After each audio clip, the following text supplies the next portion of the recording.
وعلى سبيل عشق الفتات، اليوم فتة الكباب المشوي. على اللحمة الناعمة المفرومة والدهنة بنزل البصل المفرومة ناعم والبهارات اللي حتنكتب تحت البوست والكعك المدقوق والحليب اللي اتفقنا سابقا انه بتعطي القوام كتير طري وجوسي.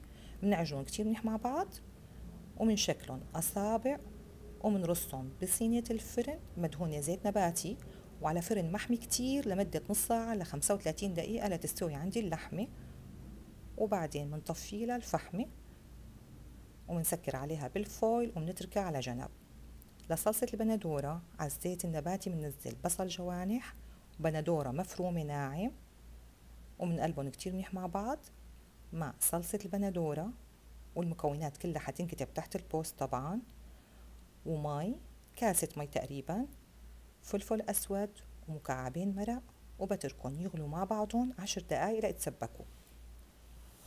لصلصة اللبن الزبادي والطحينة، على اللبن الزبادي بنزل الطحينة والثوم المهروس ومنخفقهم بالويسك، برش الليمون مع عصير الليمون، ومنخفقهم كتير منيح مع بعض لتصير عندي صلصة ناعمة بهالشكل هذا.